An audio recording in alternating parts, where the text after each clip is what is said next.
साथियों नमस्कार।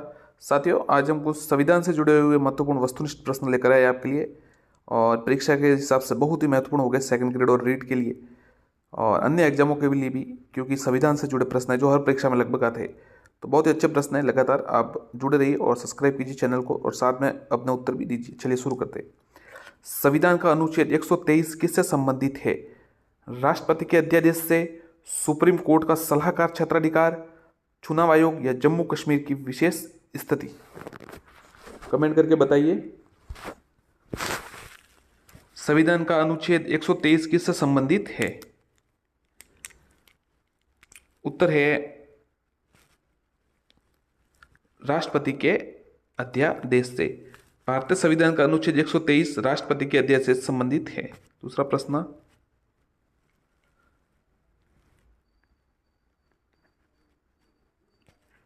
देखते हैं। भारतीय संविधान की छठी अनुसूची किन राज्यों में अनुसूचित क्षेत्रों और अनुसूचित जनजातियों का प्रशासन नियंत्रण संबंधित है? छठी अनुसूची मणिपुर, मिजोरम, त्रिपुरा, नागालैंड, असम, मेघालय, त्रिपुरा, मिजोरम, असम, नागालैंड, मेघालय, अरुणाचल प्रदेश, असम, मेघालय, मिजोरम, नागालैंड। छठी अनुसूची, तो छठी अनुसूची है असम, मेघालय, त्रिपुरा, मिजोरम। असम, मेघालय, त्रिपुरा, मिजोरम से संबंधित है। क्षेत्रफल के हिसाब से भारत की सबसे बड़ी लोकसभा कौन सी है? अरुणाचल, बाड़मेर, लद्दाख या कच्छ? क्षेत्रफल के हिसाब से। जो इससे पहले का सवाल था उसकी व्याख्या कर देते आपको। संविधान की 5वीं सूची अनुसूची असम, मेघालय, त्रिपुरा और मिजोरम से और 4 राज्यों को छोड़कर किसी भी राज्य में अनुसूचित जनजाति के प्रशासन नियंत्रण संबंधित है, जिसे भारतीय संविधान की छठी अनुसूची में अलग से लिया गया है। अब देखिए, क्षेत्रफल के सबसे बड़ा जो लोकसभा कौन सा क्षेत्र है? तो उत्तर है लद्दाख। भारत की 5 सबसे बड़ी लोकसभाएं देखिए है लद्दाख, फिर है बाड़मेर, फिर है कच्छ और फिर अरुणाचल पश्चिम और अरुणाचल पूर्व। भारतीय संविधान द्वारा दिए गए निम्नलिखित मौलिक अधिकारों के कारण गैर अनुदान अल्पसंख्यक संविधानों के आरटीआई अधिनियम के द्वारा दायरे से बाहर रखा गया है। अनुच्छेद 16, अनुच्छेद 19(1)(c), अनुच्छेद 29 या अनुच्छेद 30(1)? उत्तर है अनुच्छेद 30(1).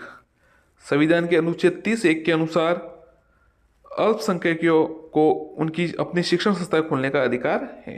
यह सवाल आया था पहले एक बार सेकंड ग्रेड में। भारत के निर्वाचन आयोग के चुनाव से कौन सा संबंधित नहीं है? राष्ट्रपति, उपराष्ट्रपति, राज्यों की पंचायतें और नगर पालिका या उपरोक्त सभी?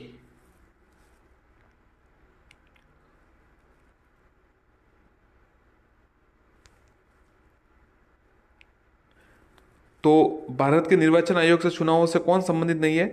तो उपराष्ट्रपति है जो संबंधित नहीं है। बी उत्तर है।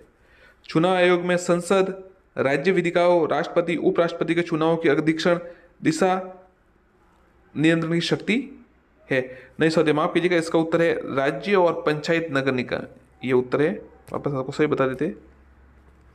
निर्वाचन आयोग के चुनाव कौन सा संबंधित नहीं है? तो ये राज्य की पंचायतें और नगर पालिका ये संबंधित नहीं है, बाकी सभी है। राष्ट्रपति, उपराष्ट्रपति तो है। प्रधानमंत्री कार्यालय पीएमओ के बारे में कौन सा कथन सत्य है? ये संवैधानिक संस्था है, ये प्रधानमंत्री के लिए कर्मचारी एजेंसी है, इसमें एक विभाग की स्थिति दी गई है, इसके अंतर्गत कोई संलग्न व अधिस्थान कार्यालय नहीं है। कौन सा असत्य है? तो ये असत्य है। ये एक संवैधानिक संस्था है, मतलब ये संवैधानिक संस्था नहीं है, ये गैर संवैधानिक संस्था है। ये गलत है।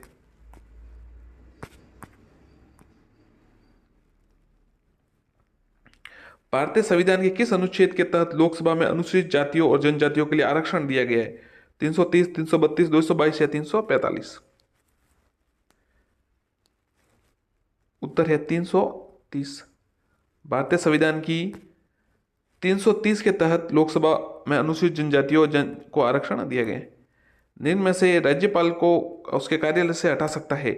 राज्य विधानसभा, संसद, राष्ट्रपति, इनमें से कोई नहीं।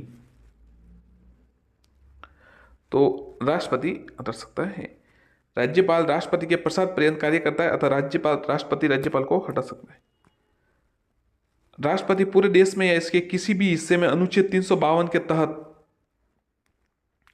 राष्ट्रीय आपातकाल किस स्थिति में घोषित कर सकता है? बाह्य आक्रमण, सशस्त्र विद्रोह, आंतरिक अशांति, 1 या 2? 352 के अंतर्गत।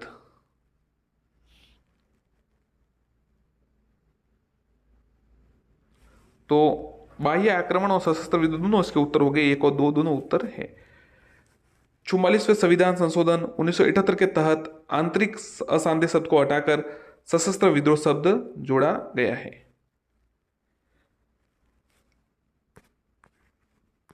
सुप्रीम कोर्ट के जजों की संख्या कौन बदल सकता है? राष्ट्रपति आदेश, कानून द्वारा, संसद, सुप्रीम कोर्ट की अधिसूचना, केंद्र सरकार की अधिसूचना। तो कानून द्वारा संसद। संसद को कानून बनाने का अधिकार है। संसद कानून द्वारा जजों की संख्या बदल सकती है। प्रारंभ में सुप्रीम कोर्ट में 7 जज थे। यह संख्या 1956 में 10 हुई, 1960 में 13, 1977 में 17 और 1985 में 25 हो गई। वर्तमान में यह संख्या 31 है।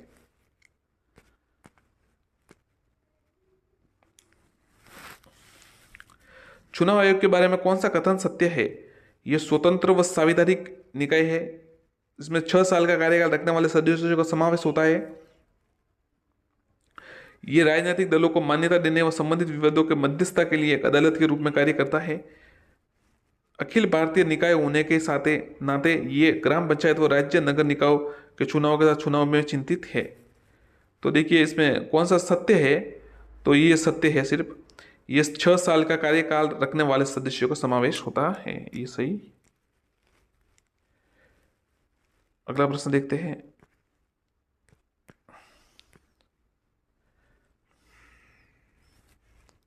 संविधान के निम्नलिखित अनुच्छेदों पर ध्यान दीजिए। अनुच्छेद 72 राष्ट्रपति की समान शक्ति। दूसरा है सुप्रीम कोर्ट के सलाहकार क्षेत्रीय अधिकार, वित्तीय आपातकाल से संबंधित प्रावधान और चौथा भारत के अटॉर्नी जनरल की शक्तियां। इनमें कौन सा सही मिलान नहीं है?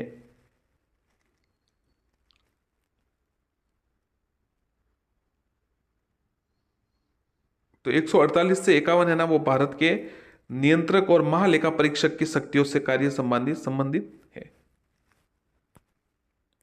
अंडमान निकोबार द्वीप समूह का न्याय किस क्षेत्र न्यायालय के देखरेख में है? पोर्ट ब्लेयर बम्बई हाईकोर्ट के circuit bench, Port Blair Calcutta high court के circuit bench, Port Blair Madras high court के सर्किट बेंच या पोर्ट ब्लेयर सुप्रीम कोर्ट की सर्किट बेंच। तो पोर्ट ब्लेयर यानी अंडमान निकोबार का जो हाईकोर्ट है वो ये पोर्ट ब्लेयर कलकत्ता की सर्किट बेंच से संबंधित है। उपराष्ट्रपति जो हटाने का प्रस्ताव किसमें पेश किया जा सकता है? केवल लोकसभा, केवल राज्यसभा, लोकसभा राज्यसभा दोनों, लोकसभा और राज्यसभा के संयुक्त सत्र में।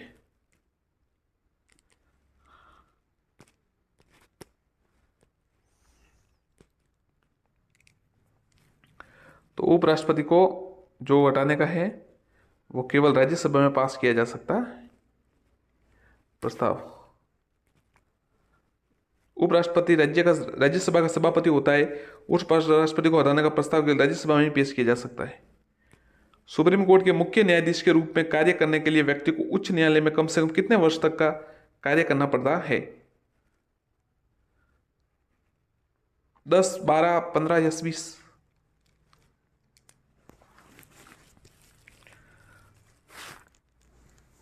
कमेंट कीजिए अगर पता हो तो आपको।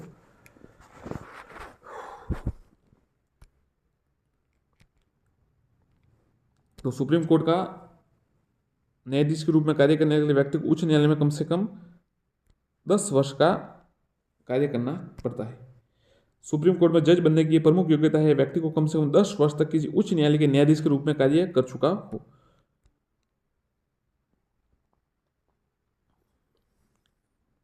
निम्नलिखित में से कौन सी भाषा संविधान के 8वीं अनुसूची में नहीं है? संस्कृत, कश्मीरी, फारसी या नेपाली?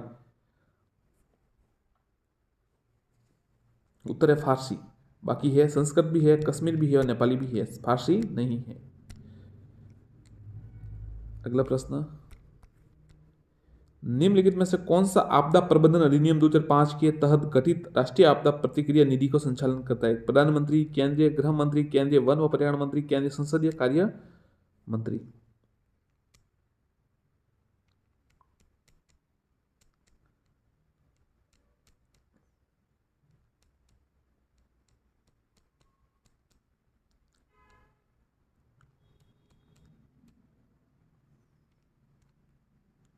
बताइए साथियों, पता हो तो कमेंट कीजिए। आपदा कार्य के लिए केंद्रीय गृह मंत्री। केंद्र शासित प्रदेश लक्षद्वीप के न्यायिक क्षेत्र का संपादन कौन करता है? कौन सा न्यायालय करता है? Tamil Nadu court, Kerala high court, Karnataka या बॉम्बे? तो उसका उत्तर है केरल हाई कोर्ट। केंद्र शासित प्रदेश लक्षद्वीप का और अंडमान निकोबार का मद्रास के साथ संयुक्त होता है। निम्न में से किन बिलों के लिए संसद के दोनों सदनों की संयुक्त बैठक करके गतिरोध को हल करने के लिए कोई संवैधानिक प्रावधान नहीं है? साधारण विधेयक, धन विधेयक, संविधान संशोधन विधेयक, 2 और 3? उत्तर है 2 और 3, मतलब धन विधेयक है और संविधान संशोधन विधेयक इनको नहीं है। गतिरोध को हल करने के लिए कोई संवैधानिक प्रावधान नहीं है। 2 और 3, संविधान संशोधन विधेयक और धन विधेयक के लिए संयुक्त संसद सदन का प्रावधान नहीं है। आगे देखते हैं क्या प्रश्न है। निम्न में से कौन सा संसद के रूप में निर्वाचित होने के लिए अयोग्यता के आधार पर नहीं है?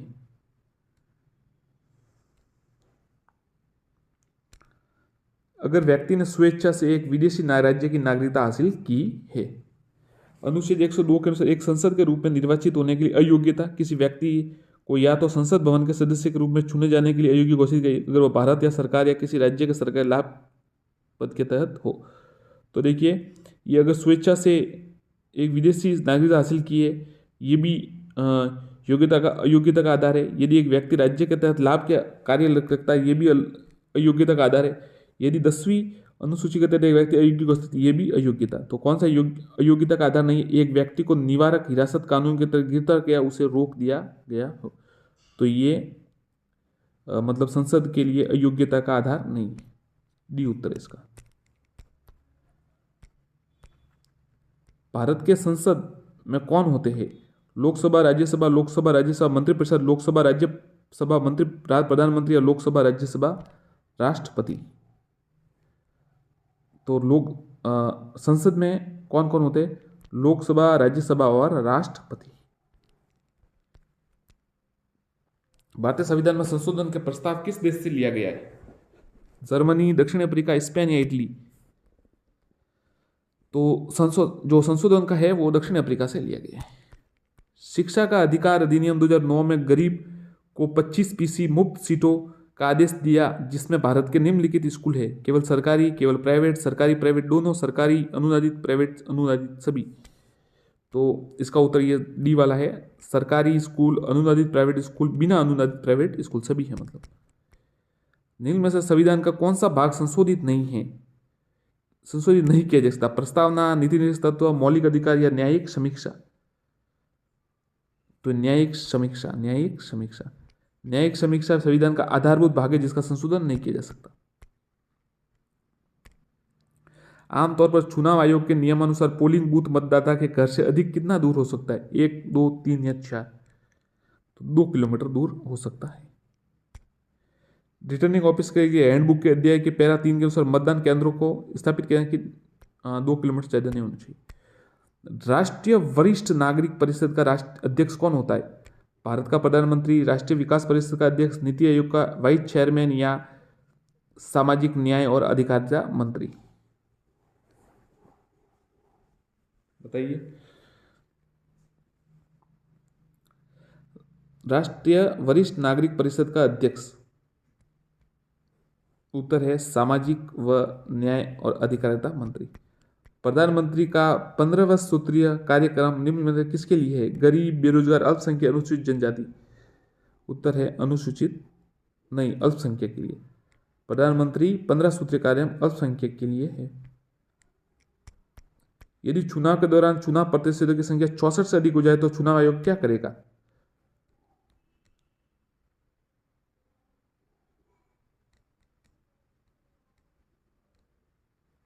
इसका सीधा उत्तर, इस सीट पर ईवीएम के बजाय बैलेट बॉक्स से चुनाव होगी। संविधान के कितना 64 से अधिक, संविधान की 8वीं अनुसूची में कितनी भाषा है? 17, 19, 21 या 22? तो ये तो सरल है, ये थोड़ा एक प्रश्न आया जो इजी है, मतलब 22 सवाल, बाकी सब सवाल काफी कठिन है।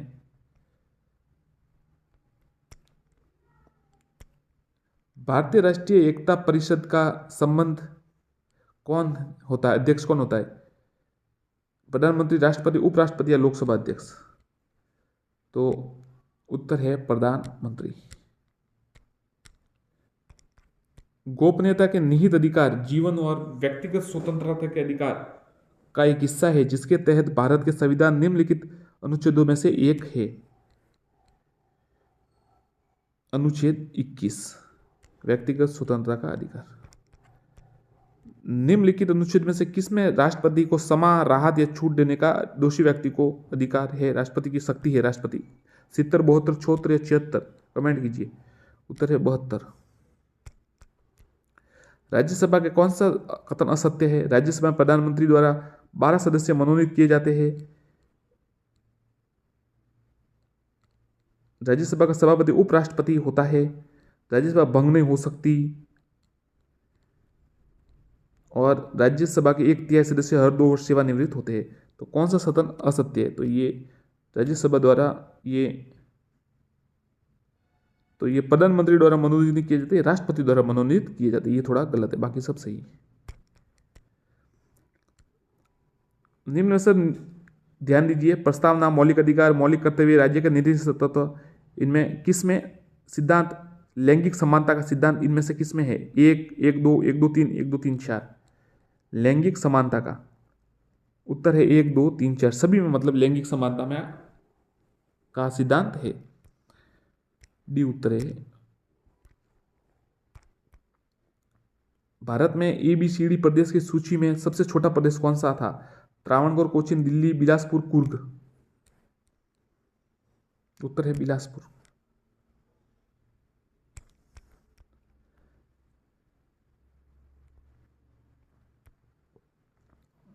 ईवीएम इलेक्ट्रॉनिक वोटिंग मशीन का प्रयोग सर्वप्रथम भारत में प्रयोगात्मक आधार पर की गई।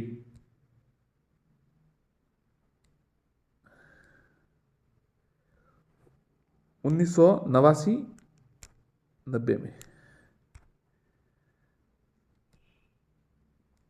एक साथ ये सवाल था जो इसमें नहीं आया, आपको बता देता हूं। कौन सा निम्न में से कौन सी 3 स्तरीय पंचायत प्रणाली के सिफारिश करने वाले के जानी जाती है समिति? तो उत्तर है बलवंत राय मेहता समिति। निम्न में से किस शब्द को भारत के संविधान में जिक्र नहीं है? अटॉर्नी जनरल, नियंत्रण, महालेखा परीक्षक, बजट व कैबिनेट? किसका मतलब इसमें नहीं है? तो बजट का जो है संविधान में उल्लेख नहीं है, बजट शब्द का। बाकी है बजट का नहीं है। ये देखिए, एक ईवीएम में कितने मत पढ़ सकते हैं? 380, 300, 280? कितने पढ़ सकते हैं देखिए एक ईवीएम में? तो उत्तर है 3840। 3840। ये प्रश्न है, भारत में ईवीएम को चुनाव आयोग द्वारा निम्न किसके सहयोग के लिए तैयार और डिजाइन किया गया? तो उत्तर है DRDO और केंद्रीय इलेक्ट्रॉनिक्स लिमिटेड के सहयोग से डिजाइन किया गया। ऐसे ही प्रश्नों के लिए जुड़े रहे, आगे वापस प्रश्न आएंगे। धन्यवाद। चैनल को सब्सक्राइब करें और अगले प्रश्न के लिए जुड़े रहे। धन्यवाद। चलिए देखते हैं